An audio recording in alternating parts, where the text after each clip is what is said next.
Alright, let's do this. On to Group B now. This is Pure versus YellOw, the Wonder Twin, the silver medalist of the last OSL. But I think Pure is definitely capable of handling YellOw, despite the recent record of ZVPs, because Pure has shown some pretty good versus Zerg play in this OSL. He's impressed me. Not so much in the Pro League. He's not doing that great in the Pro League, but in the individual leagues, in this league in particular, he's been doing pretty damn fantastic. I think he earned a few fans in his Lita series, the series against Lita, which went over 3 sets, and it was probably contained one of the best games in the OSL so far, which was the third set, contained nukes, tech switch to carriers, but carriers are not going to help you against YellOw here today, Pure. Here we go. 5, 4, 3, 2, 1. I think YellOw is a little bit weakened after his humiliating loss in the finals to Jaedong. Got completely 3-0'd by Jaedong and did not put up that much of a fight. Looks like YellOw is down here in yellow. How often does that happen? The answer is 2. I remember one other time happening, and that was in the finals. I said, oh, this must be a sign. He's YellOw. He's going to win. And then he still lost. But yes, up at the 10 o'clock position in green is Pure. And down at the 5 o'clock was YellOw. Let's get a couple predictions from the Nukenites. Cacao777 writes, hope to see Pure and Movie among others in the round of 8. Go to Hell Punk writes, Group B is the group of death. Had a couple people tell me that the Group B is their group of death just because it was so hard to predict who would move out. And I think that is definitely a good measure of the group of death. If you can't tell who's going to move up, that usually makes for fantastic games. We've already had one fantastic game in this group, Hwasun versus Zero, so I'm expecting another one here today. Pure has won against a Zerg on this map before, as I said, Hyuk in the Hyuk series. Ended up going to 3 sets. He did not do well on El Nino, but thankfully he's not on El Nino today. And he's going to scout the second direction to find out where YellOw is.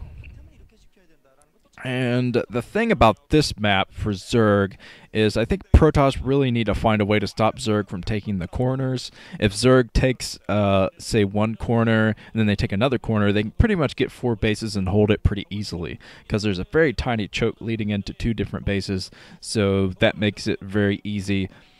And looks like YellOw is going to do that. He's going up with a drone, so he could be thinking about putting down his 3rd hat soon up at the 2 o'clock position. Okay, Pure is coming down here, getting the scout on everything. Pure ownage. Okay, he hasn't done anything yet. But once he does do something, I'll call him Pure ownage.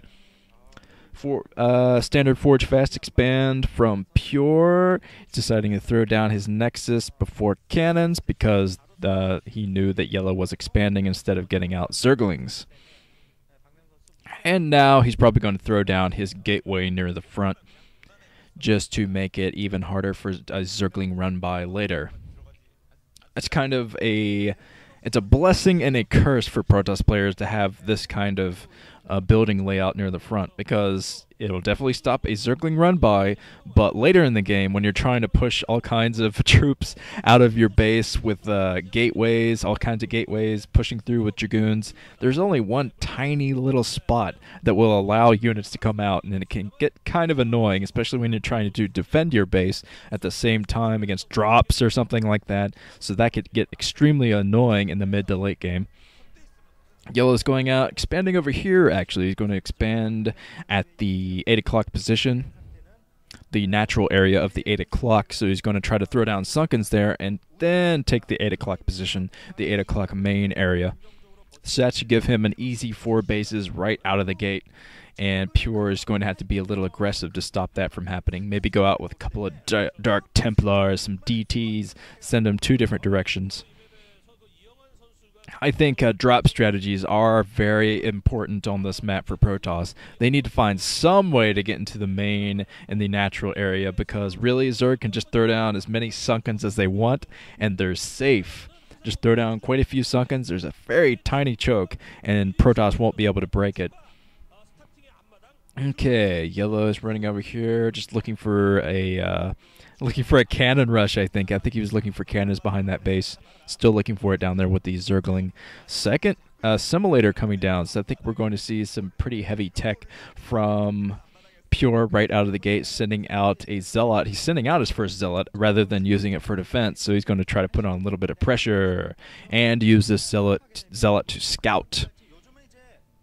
Zealots make a good scout, even though they're 100 minerals as opposed to the probe's 50. They're much stronger than a probe, so they can last longer against Zerglings and get the scout on what's coming his way. Stargate coming up for Pure, has a cybernetic score there, going straight for tech.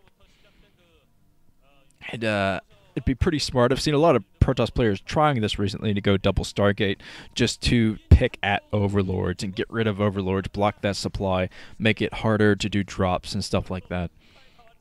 And eventually switch it up to Dark Templars, of course. No Overlords, no detection, unless you have a Spore Colony around. Spire coming up. This is pretty standard from Yellow so far, getting that Spire up, and probably going to throw down his 4th hatchery, and then he'll switch it up to a Hydra bust attack of some kind. Possibly. He could always end up going for Mutalisk, which is usually the most likely thing if you stick to 3 hatcheries, but looks like the 4th hatchery coming up. I think we're going to see some Hydras out here. Citadel of Adun and the first Corsair, using that first Corsair to take down Overlords. This seems to be a change in Protoss metagame these days, too, to take out Overlords instead of using that Corsair to scout. In the olden days, you would use your Corsair, fly all over the place, and then take out Overlords, and maybe get one if you were lucky before the Scourge came out. But with this kind of build, Protoss want to get rid of as much supply as they possibly can, so they're usually able to take out 2 Overlords now with the first Corsair. But we'll see if Yellow can get out Scourge in time to deal with that. Pure is safe inside his base. He has a couple of Zealots blocking the choke, and he has 1 extra Zealot there just in case. Upgrading +1 attack, so he is going to get out a bunch of Zealots to help him out. And we're probably going to see some Dark Templars coming down to do the harassment. Second Overlord going down for Pure. For Yellow, rather. Pure did that. Oh, a third Overlord going down. So it looks like Pure has 2 Corsairs out in the field. He did get the scout with those Corsairs. And now he's going to scout the creep colony there and know it's going to be harder to break with +1 upgraded Zealots. Still pumping Corsairs, going straight for the Templar Archive. So yes, as I said, we're going to see some Dark Templars out soon. This is a pretty standard Bisu build, it looks like so far. Get out the Corsairs, rip through the Overlords, and then go in with those Dark Templar and cause havoc. Havoc! Photon Cannon coming up inside the main, just in case there is a tech switch to Mutalisk. Although a tech switch to Mutalisk can really rip into Protoss these days if you don't have enough Corsairs to deal with it. That's why I've seen so many Protoss going for double Stargate, I think, just to be able to deal with that tech switch if these Zerg players should decide to do it. Because Corsairs can destroy Mutalisk like no one's business. Pure coming in. He's going to see that suck and probably back off. Yes, he's going to back off. Yellow has had a nice defense. It's very strange these days to see Zerg being the defensive unit. You always think of Protoss and Terran being the defensive ones.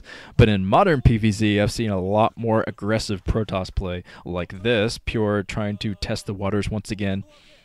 And Yellow he's defending like crazy, so it makes me think, yeah, he's going to stick to 4 bases for a little while longer and then get up some other kind of tech and try to go out and get his 5th base. Okay, a couple of gateways coming up. The Corsair production has stopped, but that could just be temporarily. A bunch of Hydralists out there. So yeah, I think we're going to see a Hydra Buster soon from Yellow.